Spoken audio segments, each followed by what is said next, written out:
Welcome to Islamic Life Coach School Podcast. Apply tools that you learn in this podcast and your life will be unrecognizably successful.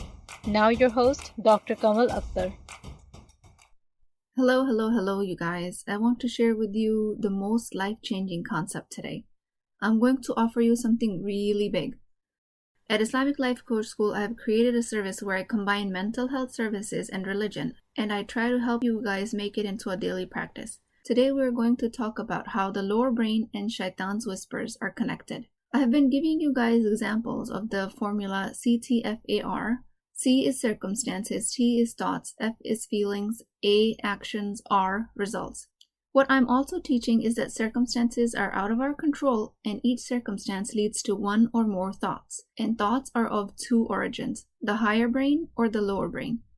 Practicing thoughts of either part of the brain creates results in our life that are in line with that thought. Higher brain thoughts create higher, massive results. Lower brain thoughts create low, negative results. What I'm going to elaborate on today are the lower brain thoughts. And my main message is that lower brain thoughts are a source of whispers of Shaytan. As a side note, what I refer to as Shaytan is the same as the devil, Satan, big Shaytan is Iblis, and all of us have our own smaller Shaytans. So I'm not the first one to make a connection of lower brain thoughts being the whispers of Shaytan. Nafs being the lower self of the humans and being the source of Shaytan's misguidance has been a part of Islamic tradition since the beginning. It has actually been a part of every major religion. And even people that don't identify themselves belonging to a religion acknowledge that sometimes people do things out of pure pleasure, rage, or lust, and it's like they don't act like themselves. The idea of carnal desires and nafs is as old as humanity. But what I am offering here is the extent with which it affects us. Our religion provides us clear guidance in this regard, and I will just be explaining it in the CTFR model. You'll see that Shaytan's whispers are more common than you think. Some simple examples. Circumstance. I have a C in math. Thought. I am not good at math. Feeling. Inadequate. Action. I do not try hard. Results. I stay bad at math. Circumstance. I have 2 children. Thought. I am not a good parent. Feeling. Guilty. Action. Practice poor parenting. Result. I stay a bad parent. Circumstance. I have a job. Thought. I am not a good employee. Feeling. Deficient in skills. Action. Not practicing the skills. Result. I stay a bad employee. Thought. I am not a good Muslim. Feeling. Incompetent. Action. Not finding concentration in prayer. Result. I prove to myself I'm not a good Muslim. All of these formulas are examples of the lower brain thoughts, also known as the whispers of Shaytan. I'm not a good parent, I'm not good at math, I'm not a good employee, I am not a good Muslim. We can determine that these are lower brain thoughts because of the results they're getting us, and we can determine a lot by the results we're getting. According to the formula CTFAR, each thought creates a result for you that you are currently living, whether you are aware of it or not. If you're under the impression that you're not thinking any lower brain thoughts, because you are an otherwise intelligent person, and you would know when Shaitan is trying to sneak in there and feed you thoughts. I mean, after all, you are a law-abiding, tax-paying citizen who prays 5 times a day and believes in the oneness of Allah. Shaitan is for people who are committing sins like rape, murder, thievery, alcohol, interest. You are clearly not one of them. If you're thinking this, then I will ask you to consider these 2 concepts. First, it always starts small. The person that commits zina, murder, deals in alcohol or interest wasn't born like that. He got like that because he didn't pay attention to his seemingly small lower brain thoughts. And over a period of time, with other life experiences, it molded him into a person that he is. Everyone has a nafs, desire for pleasure, but Shaytan enhances it through his whispers. And secondly, and in my opinion more importantly, that just because you cannot identify your actions coming from waswasa or lower brain does not mean that it is not coming from Shaytan. That is his best trick. French philosopher Charles Baudelaire in 1960s said, "The greatest trick the devil ever pulled was convincing the world he didn't exist." And later, Kevin Spacey won an Oscar for a movie where this was a famous line. But think about it. How true is that? So you thinking you're not under the influence of Shaitan's whispers is his best trick. As an attempt to absolutely make sure you're not living under the whispers of Shaytan, I will ask you this. What results are you currently living? For example, you have a talent in photography or baking, but you're too afraid to ask for appropriate fee for your services because you don't think you're good enough. Or you're thinking, what will happen if people say no? And you have that fear of rejection. You are creating a result of nothingness. This result is a proof that you're operating from a lower brain thought, also known as the whispers of Shaytan or waswasa. You think your mother-in-law is the source of all of your misery. You have a very difficult situation in your marriage because of it. That is a lower brain thought. Again, waswasa. You are in your 7th year of taking college courses and finally give up because you think to yourself, who takes this long to finish a bachelor's degree? You stop taking courses, never getting a degree. This result is from a lower brain thought, also known as the whispers of Shaytan. Being stuck in traffic, stomping the steering wheel, saying, why am I the one with this long commute? Lower brain. Attempting to gain social media following and frustrated it's not happening fast enough. Lower brain. Taking care of your elderly patients and sacrificing your self-care in the process. Lower brain. If you think about it in this context, there's no one that is free from the whispers of Shaytan, because everyone has some result in their life that they want to change. So telling yourself that you are not under the effect of the lower brain is the best trick devil ever pulled on you. Every child attending Sunday school could tell you that we are under the influence of Shaytan when we commit sins. You're acting on your nafs. We can easily identify that. But what I am offering you here is that what you're actually acting on are those whispers in your daily life, and you do not even know it. Take a second to explore what life you're living right now, in your relationships, in your career, in your religion. If there is something you want and you're not getting there, it is because of your lower brain. Shaitan being so ubiquitous in our thoughts is a scary proposition.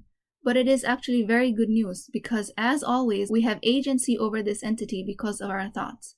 I am offering you a way to recognize your inner Shaitan's voice. In the Quran, Surah Araf, Ayah 16 and 17, one translation is, Shaitan said, because you have put me in error, I will surely sit and wait for them, and on your straight path, then I will come to them from before them and from behind them, and on their right and on their left, and you will not find most of them grateful to you. We also find evidence from a hadith where Prophet, peace be upon him, says that Shaitan runs in the bloodstream of the human.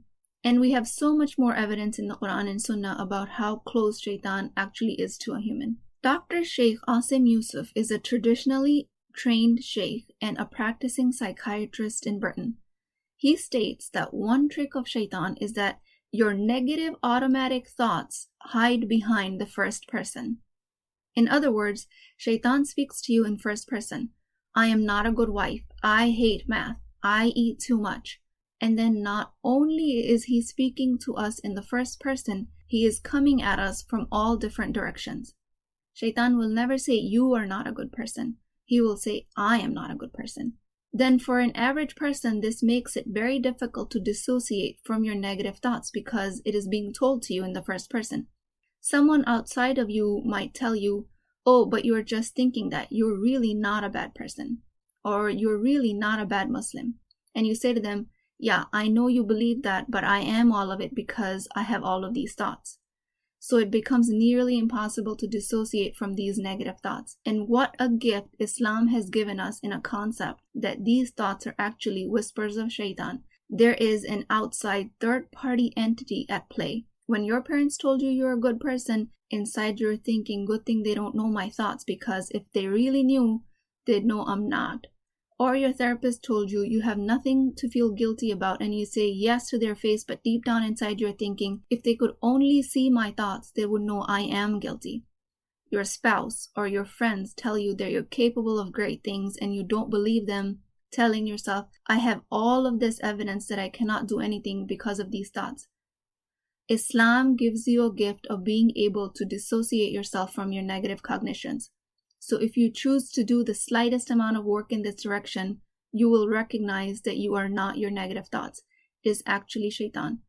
And just that dissociation gives you so much agency over it. If you forget everything in this podcast, I hope you remember this. You are not your negative thoughts. It is Shaytan's whispers.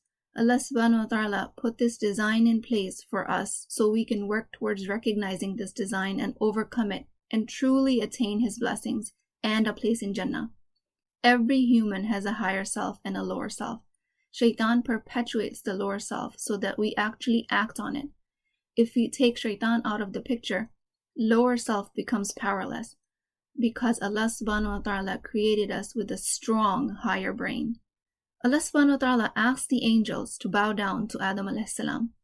Same Adam alayhi salam that when went to Jannah committed a sin of eating from the forbidden tree. And he did that acting under the whisper of Shaytan, where Iblis told Adam alayhi salam that eating from this tree will make you immortal. Angels bowed to that Adam alayhi salam, your ancestor. Don't you think that when Allah created Adam, He knew what he was capable of? Making mistakes and committing sins. And angels even asked Allah, "You want us to prostrate to Adam when he will create mischief in the world? And we are created so perfectly, we carry out all of your commands and are in your constant worship. You want us to prostrate to a human who will be making mistakes?" And the answer was yes. Adam alayhi salam, with all of his humanness, all of his ability of making mistakes and repenting for them and asking for forgiveness, was bowed down to by the perfect creation that are the angels. Allah subhanahu wa ta'ala knew what a struggle that would represent for humankind, and He had angels bow down to Adam alayhi salam, who embodied that struggle. Allah Azza wa Jal knew that a human struggle will be his constant battle of good and bad, staying on the straight path and slipping away from it. But He also knew that we can always come back to the straight path by following His guidance and by being our higher selves and practicing our higher brain thoughts. If you take your lower brain thoughts out of the way, it is human instinct to follow a higher path, also known as the fitrah. And that is the true path to Allah subhanahu wa ta'ala. We are all but guaranteed that we will make mistakes, starting from Adam alayhi salam to the last human. Yet we act surprised and aloof when it happens to us. We avoid. We try not to look under the surface because we might not like what we see. My friend, you are guaranteed to make mistakes. It is a part of your programming. If you are human, you will act on Shaytan's whispers. But the only way to try and get out of this trap is to actually recognize the origin of your thoughts. That, my friend, is how I follow this religion. By recognizing that we will always be challenged with these negative thoughts that Shaytan presents to us as being our own, and that we use our consciousness, our taqwa, our belief in God to overcome these thoughts. We always have had a choice, because if we didn't, the concept of heaven and hell doesn't make sense. With that, I pray that Allah subhanahu wa ta'ala protects us from the effect of Shaytan and help us recognize if we are acting on his whisperings. A'udhu billah.